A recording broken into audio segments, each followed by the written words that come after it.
Hi friends, welcome to learn programming Malayalam.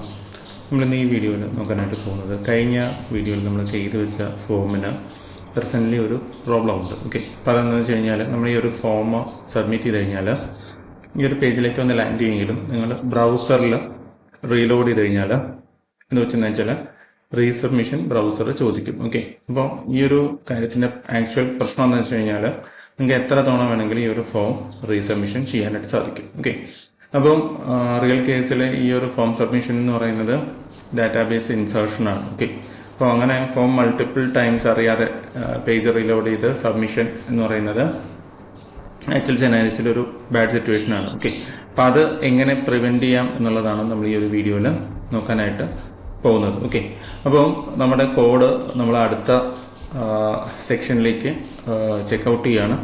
ഈ ഒരു കാര്യം ഞാൻ നേരത്തെ കാണിച്ചു തന്നിട്ടില്ല.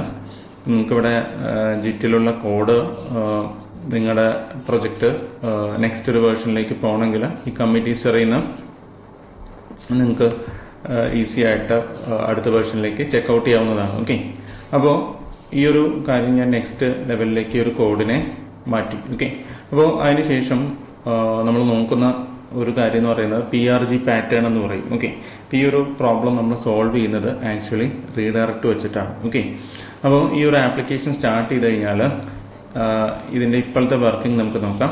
ഞാനിവിടെ ഒരു പുതിയ സ്റ്റുഡൻറ്റിനെ ആഡ് ചെയ്തു.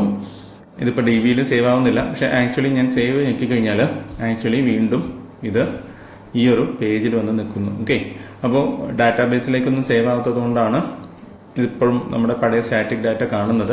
പക്ഷെ നേരത്തെ സംഭവിച്ചതുപോലെയുള്ള ഒരു ഫോം റീസബ്മിഷൻ ഇവിടെ നടക്കുന്നില്ല. ഓക്കെ, അപ്പോൾ നമുക്ക് കഴിഞ്ഞ നേരത്തെ കാണിച്ചെന്നൊരു ഇഷ്യൂ ആസ് ഓഫ് നൗ ഇല്ല. ഓക്കെ, ഇപ്പോൾ റിയൽ വേൾഡിൽ ആക്ച്വലി ഒരു ഫോം സബ്മിഷൻ ചെയ്ത് കഴിഞ്ഞാൽ നമ്മൾ ഇങ്ങനെ ഒരു റീഡയറക്ഷൻ നമുക്ക് ഫൈനലി കാണിക്കേണ്ട പേജിലേക്ക് റീഡയറക്ട് ചെയ്ത് വിട്ടിട്ടായിരിക്കും ആക്ച്വലി നമ്മൾ സിസ്റ്റം ഡെവലപ്പ് ചെയ്യുന്നത്. ഓക്കെ, ഈ ഒരു പാറ്റേണിനെ പറയുന്ന പേരാണ് PRG പാറ്റേൺ, അതായത് പോസ്റ്റ് റീഡയറക്ട് ഗെറ്റ്. ഓക്കെ, കാരണം നമ്മൾ ആദ്യം ഇവിടെ ഒരു പോസ്റ്റിംഗ് നടക്കുന്നു, ഡാറ്റ പോസ്റ്റ് ചെയ്തതിന് ശേഷം ആക്ച്വലി റീഡയറക്ട് നടക്കുന്നു, അതിനുശേഷം ഈ പേജ് ഗെറ്റ് ആയിരിക്കുന്നു. ഓക്കെ, ഗെറ്റ് റിക്വസ്റ്റ് എന്നാണ് ഈ ഒരു പേജ് ലോഡ് ആയിരിക്കുന്നത്. ഓക്കെ, ആ ഒരു എന്താ പറയുക കൺട്രോൾ ഓർഡർ വെച്ചിട്ടാണ് ഇതിനെ PRG പാറ്റേൺ എന്ന് പറയുന്നത്. ഓക്കെ, ഇത് MVCയിൽ ജനറലി യൂസ് ചെയ്യുന്ന ഒരു കാര്യമാണ്. അപ്പോൾ ഇതൊക്കെ actually maybe interview point of വ്യൂവിലൊക്കെ കൺസെപ്റ്റായിട്ട് ചോദിക്കാം.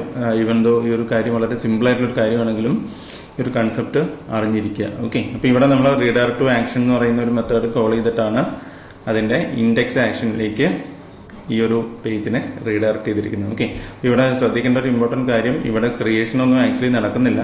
കാരണം DB ലെയർ ഇല്ലാത്തതുകൊണ്ട് നമുക്കിതിനെ പെർമനൻ്റ്ലി സ്റ്റോർ ചെയ്യാനായിട്ട് സാധിക്കില്ല. ഓക്കെ, അപ്പോൾ അടുത്ത വീഡിയോയിൽ നമ്മൾ നോക്കാനായിട്ട് പോകുന്നത് ആക്ച്വൽ ടേബിൾ ക്രിയേഷനാണ്. ഓക്കെ, നമ്മുടെ ഈ ഒരു ബേസിക് ആയിട്ടുള്ള മോഡലിൽ നിന്ന് എങ്ങനെയാണ് സ്റ്റുഡൻറ്റിൻ്റെ ടേബിൾ ക്രിയേറ്റ് ചെയ്യുന്നത്, അതെങ്ങനെ നമ്മൾ മൈഗ്രേഷൻ ചെയ്യുന്നു, ടേബിൾ ആഡ് ചെയ്ത് ബാക്കി ആക്ച്വൽ ക്രിയേറ്റ് ഓപ്പറേഷൻസ് എങ്ങനെയാണെന്നൊക്കെയുള്ള കാര്യങ്ങളായിരിക്കും അപ്കമിങ് വീഡിയോസിലൊക്കെ നമ്മൾ നോക്കുന്നത്.